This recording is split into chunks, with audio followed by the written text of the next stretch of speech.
प्रिय साथियों, आज हम देखेंगे प्रश्न बैंक रसायन के अध्याय 9 उपसहसंयोजक रसायन यानी कि कोऑर्डिनेशन केमिस्ट्री को। तो ये जो अध्याय है, ये अध्याय 6 अंक का है। इसमें एक रिक्त स्थान आएगा, एक वाक्य में उत्तर आएगा और दो अंक के प्रश्न आएंगे। तो इस तरह से ये हमारा अध्याय है। अब इसके अंतर्गत पहला है क्वेश्चन, रिक्त स्थानों की पूर्ति कीजिए। प्रत्येक पर 1 अंक है और रिक्त स्थानों में पहला दिया है उपसहसंयोजन। उपसंयोजन लिखा है, हम इसको उपसहसंयोजन पढ़ेंगे। उपसहसंयोजन संकुल के निर्माण में केंद्रीय परमाणु आयन को रिक्त स्थान कहा जाता है। तो जो केंद्रीय परमाणु आयन है उसको केंद्रीय धातु आयन या उपसहसंयोजन मंडल का केंद्र भी हम कह सकते हैं। अगला है EDTA एक रिक्त स्थान लिगेंड है। EDTA मतलब एथिलीन डाइएमीन टेट्रा एसीटेटो, ये एक षट दंतुर लिगेंड होता है या इसको हम हेक्सा दंतुर भी कह सकते हैं। अगला है उपसहसंयोजी यौगिकों का रंग रिक्त स्थान संक्रमण के कारण होता है। तो ये ध्यान रखना है आपको कि उपसहसंयोजी यौगिकों का रंग DD संक्रमण के कारण होता है। अगला है ज्यामितीय समावयवता रिक्त स्थान संकुल में पाई जाती है। तो ज्यामितीय समावयवता जो है वर्ग समतलीय और अष्टफलकीय दोनों संकुलों में पाई जाती है। उसके बाद अगला है केंद्रीय धातु परमाणु से जुड़े सभी दाता परमाणुओं की संख्या को रिक्त स्थान संख्या कहते हैं। तो जो केंद्रीय धातु परमाणु होता है उस केंद्रीय धातु परमाणु से संकुल यौगिक जो होता है, उस संकुल यौगिक में केंद्रीय धातु परमाणु से जितने भी दाता परमाणु जुड़े रहते हैं जिसको हम लिगेंड कहते हैं, तो जो दाता परमाणुओं की संख्या होती है या हम ये कह सकते हैं कि लिगेंडों की संख्या होती है या संलग्नी की संख्या होती है, उसको हम कहते हैं समन्वयन संख्या। तो यहाँ आएगा समन्वयन।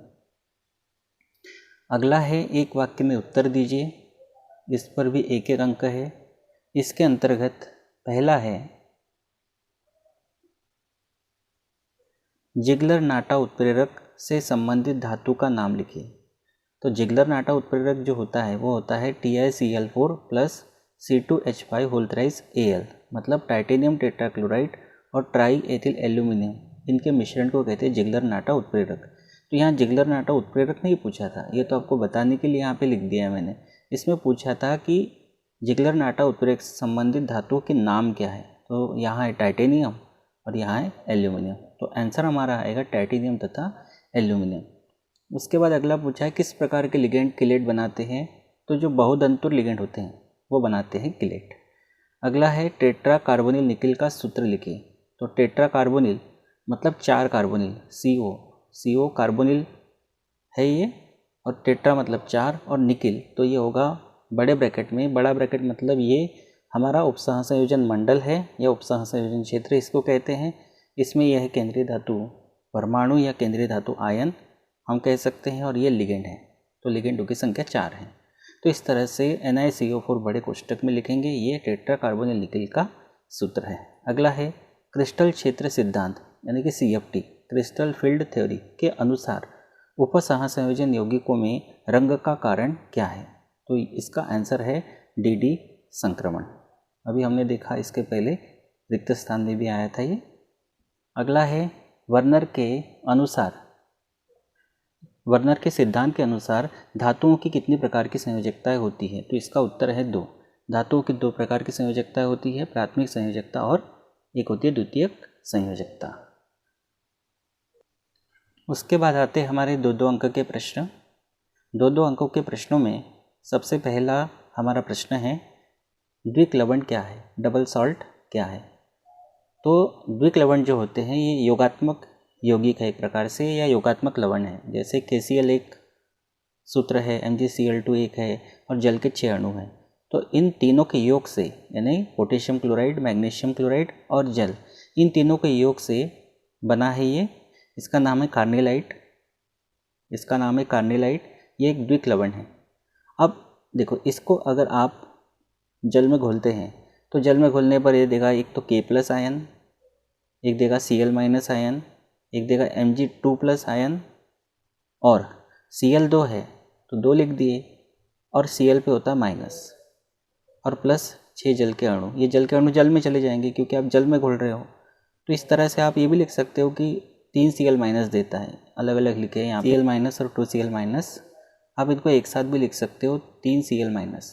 तो इस तरह से क्या हो रहा है कि ये जो योगात्मक लवण है, इसको जब जल में हम घोलते हैं तो जल में घोलने पर या जल में घोले जाने पर अपने सभी अवयवी घटकों में विभक्त हो जाते हैं। मतलब यह कार्निलाइट जिनसे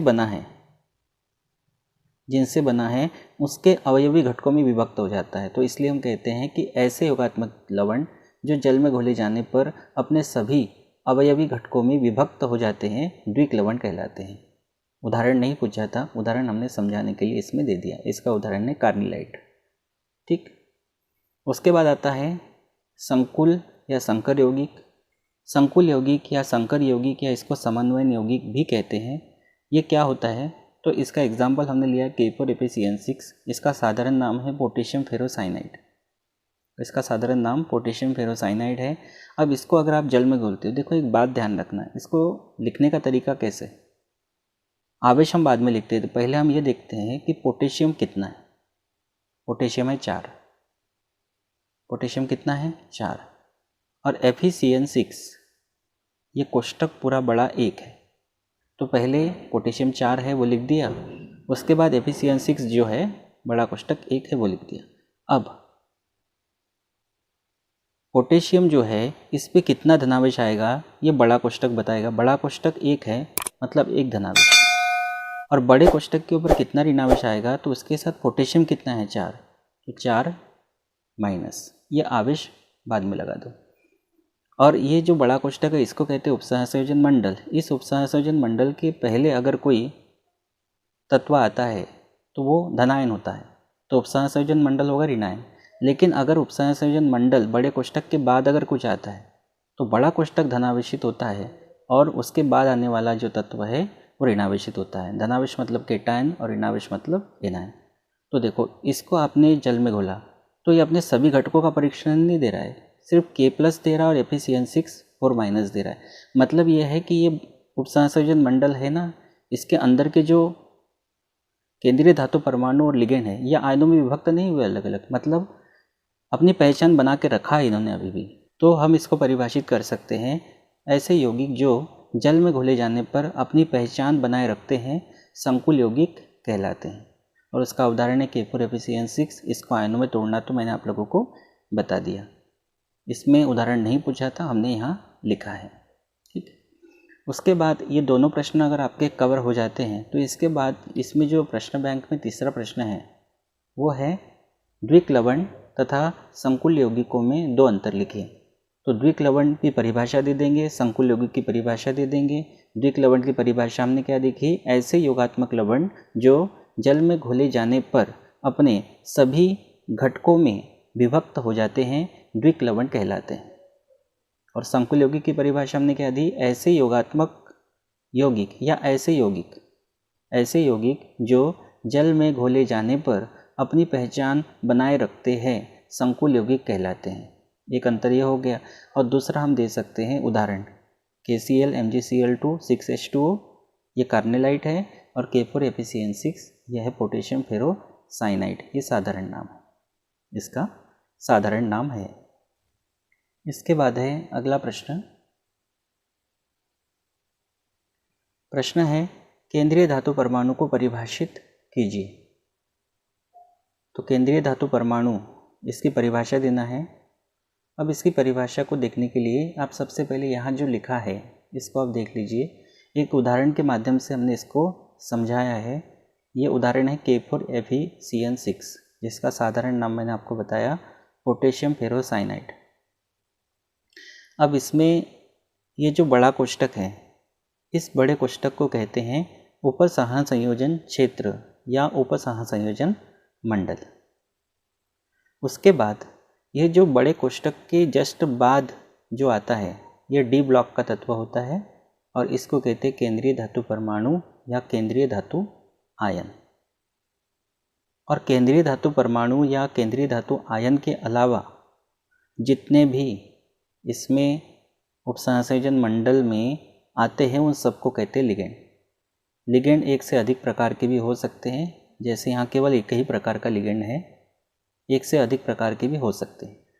और लिगेंडों की जितनी संख्या रहती है, जैसे CN 6 है, तो लिगेंडों की संख्या को कहते हैं समन्वयन संख्या, कोऑर्डिनेशन नंबर।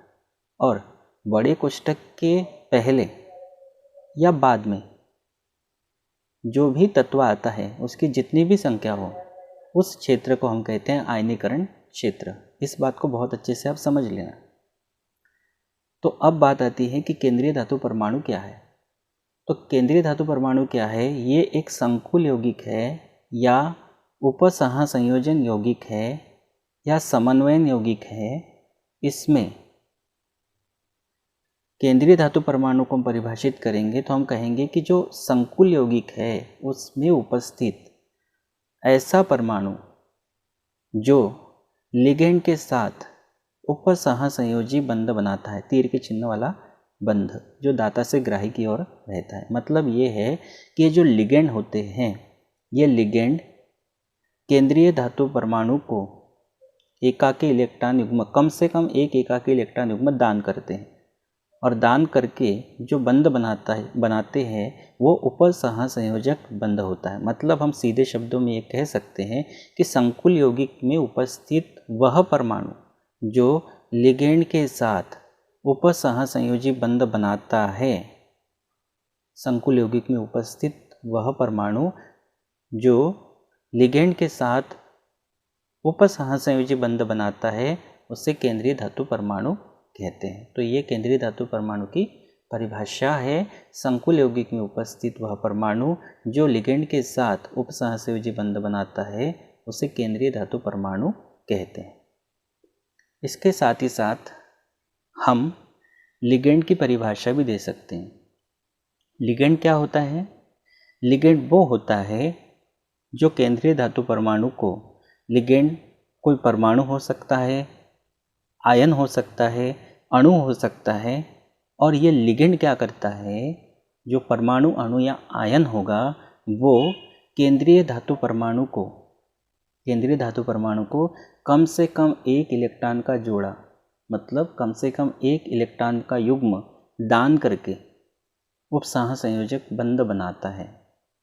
तो जो कम से कम एक इलेक्ट्रॉन का जोड़ा दान करके, एक से ज़्यादा भी दान कर सकते हैं, द्विदंतुर है तो 2 इलेक्ट्रॉन के जोड़े दान करेगा, बहुदंतुर है तो 2 से अधिक, तो कम से कम एक इलेक्ट्रॉन का जोड़ा अगर दान करते हैं तो उसको हम कहते हैं, और उपसहसंयोजक बंध बनाते हैं, उसको हम कहते हैं लिगेंड। तो ये लिगेंड की परिभाषा बनती है। तो लिगेंड की परिभाषा क्या होगी? लिगेंड, या इसको हम कहते हैं संलग्नी, कोई परमाणु, आयन या अणु जो केंद्रीय धातु परमाणु या आयन को कम से कम एक जोड़ी इलेक्ट्रॉन दे सकता है, लिगेंड कहलाता है। तो ये लिगेंड की परिभाषा है। और लिगेंड के बहुत सारे उदाहरण हमारे पास हो सकते हैं। उनमें से हमने एक उदाहरण लिया Cl-, Br- होता है, I- होता है, बहुत सारे उदाहरण हैं। और एक लिया हमने Cn-, ठीक है, साइनो, ये लिगेंड है। तो इस तरह से लिगेंड की परिभाषा हमने दी। इसके बचे हुए क्वेश्चन हम अगले पार्ट में लेंगे। तो आप इस पार्ट को बहुत अच्छे से तैयार कर लीजिए और अपने दोस्तों तक इस वीडियो को पहुंचाइए ताकि वो भी इसका लाभ ले सकें। मिलते हैं अगले पार्ट के साथ अगले वीडियो में।